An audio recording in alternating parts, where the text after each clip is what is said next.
Hoje nós vamos falar de algo tão maravilhoso, tão grandioso, que eu tô muito, muito, muito feliz.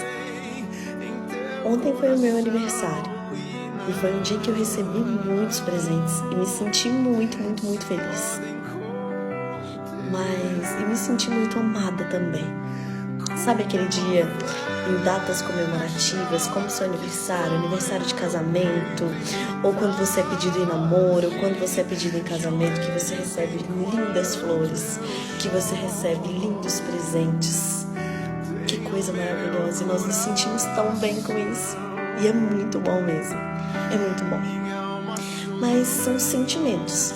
Nós ganhamos os presentes, ficamos muito felizes, nos sentimos muito amados, mas passa. A data passa, os presentes passam. Mas o que eu quero compartilhar com você hoje é de um amor verdadeiro, um amor genuíno, um amor que não se explica com palavras, um amor de entrega, um amor de renúncia, um amor verdadeiro, um amor que vai até a eternidade. É desse amor que eu quero falar com você hoje. O amor de Jesus, Jesus e o amor divino, o amor do Pai, o amor do Filho e o amor do Espírito Santo por mim e por você. Você pode até entender várias formas de amar. Eu não sei qual é a sua linguagem do amor, como que você se sente amado, mas eu sei de alguém que te amou tanto, mesmo com seus defeitos, com seus erros, com as suas falhas, que se entregou por mim e por você. Um amor que foi até uma cruz, sofrendo humilhações, sofrendo coisas terríveis. Ele foi traspassado, ele foi amordaçado, ele foi moído, ele foi crucificado.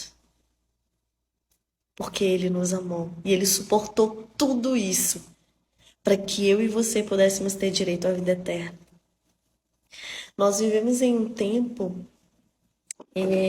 de muita emoção e pouco amor. As pessoas se sentem emocionadas quando ganham presentes ou quando acontece alguma coisa. Nós vivemos num tempo de muitas emoções, em que o sentimento rege o coração das pessoas. Mas o amor e a emoção não são a mesma coisa. O verdadeiro amor, ele é muito mais do que um sentimento. Ele é muito mais do que somente uma emoção. O verdadeiro amor e o maior amor está escrito na palavra de Deus. E é esse amor que a Bíblia nos relata a história de um filho que não reconheceu o amor do seu pai, pediu a sua herança e se perdeu.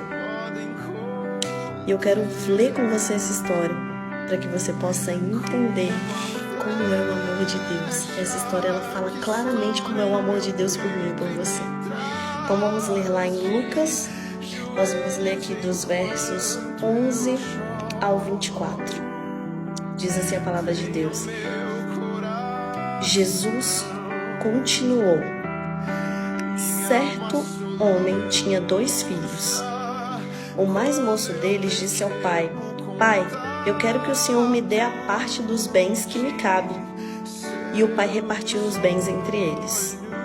Passados não muitos dias, o filho mais moço, ajuntando tudo que era seu, partiu para uma terra distante. E lá desperdiçou todos os seus bens, vivendo de forma desenfreada.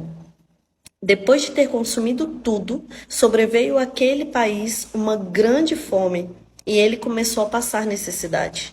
Então foi pedir trabalho a um dos cidadãos daquela terra e este o mandou para os seus campos a fim de cuidar de porcos.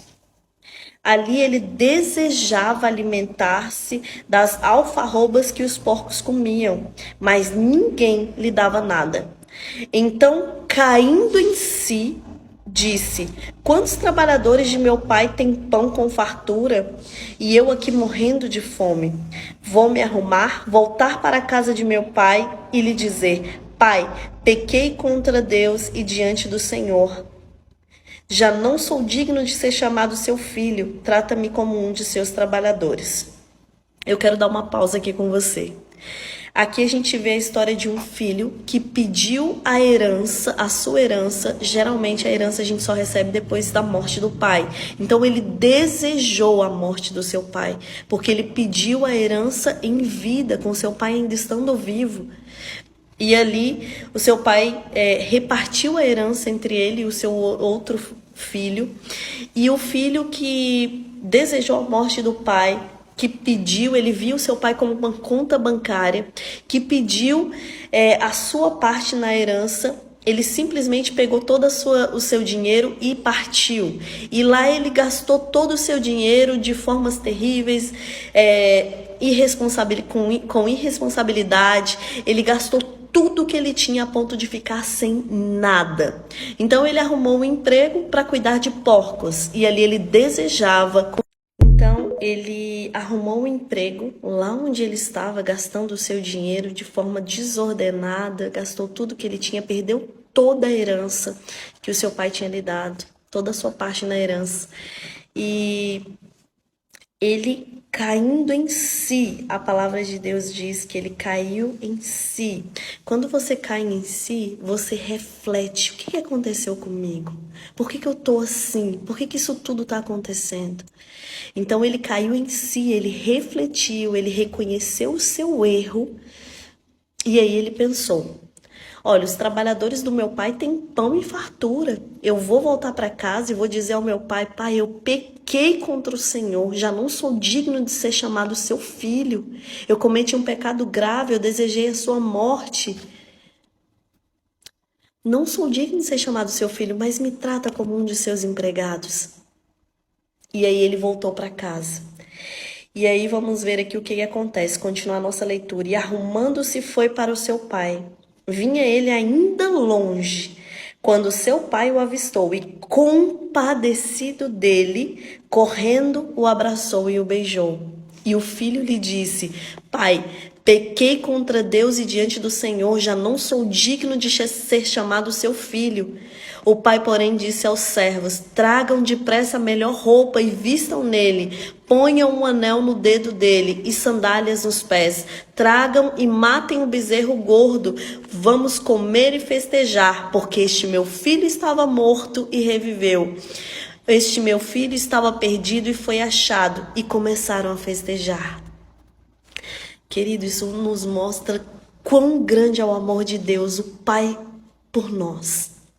Mesmo quando nós de longe, lá no fundo do poço, com o nosso pecado, aquele pecado que nos afasta tanto de Deus, a ponto de ficarmos perdidos, escravos do pecado, quando nós caímos em nós, quando nós olhamos e analisamos a situação que nós estamos, e nós nos voltamos para Deus, eu vou voltar para o Pai, existe um Deus que me ama, existe um Deus que se entregou por mim, existe um Deus que me quer como filho e filha. Eu vou voltar, me leva de volta, eu quero voltar para a casa do pai. Então ele volta, o pai vê o filho de longe e ele se compadece. O Senhor se compadece de você. Ele se compadece do seu erro, do seu pecado. Mesmo nós sendo pecadores, transgressores, vivendo em pecado, o pai, porém, disse: tragam, disse aos seus servos, tragam depressa a melhor roupa e vistam nele. Ponham um anel no dedo dele e sandálias nos pés. Tragam e matem um bezerro gordo. Vamos comer e festejar, porque este meu filho estava morto e reviveu, estava perdido e foi achado. O Senhor, quando Ele nos vê, quando nós entramos diante da presença de Deus e reconhecemos o nosso pecado, pedimos perdão a Deus, o Senhor troca as nossas vestes, Ele muda o nosso caráter, Ele muda o nosso comportamento. Aquilo que nós fazíamos antes, que desagradava a Deus, que nos separava de Deus, aquele pecado tão grande que nós cometíamos, esse nós não vamos cometer mais. Nós podemos até cair, cometer pecados diferentes, porque estamos no mundo de pecado, mas nós não vamos viver no pecado, porque o nosso caráter vai ser transformado E o Espírito Santo que habita em nós vai nos alertar e nos direcionar para uma novidade de vida com Cristo. A palavra de Deus diz em 2 Coríntios 5,17, quem está em Cristo, nova criatura é. As coisas antigas se passaram, eis que tudo se fez novo. O Senhor faz tudo novo em nossa vida. Então esse pai, ele trouxe roupas novas. Ele colocou um anel no filho e restabeleceu a sua autoridade. Ele festejou, porque ele sabia que um filho estava perdido e ele veio, tornou a vida. Isso é muito bom. Quando nós reconhecemos o nosso erro e nos entregamos a Deus, existe festa no céu. O Senhor se alegra com o arrependimento. O Senhor se alegra, os anjos se alegram. Existe festa no céu pela sua vida, pela minha vida. Quando nós reconhecemos o nosso erro e voltamos para os braços do Pai. O Pai está de braços abertos, esperando para que nós possamos voltar, porque lá é o nosso lugar.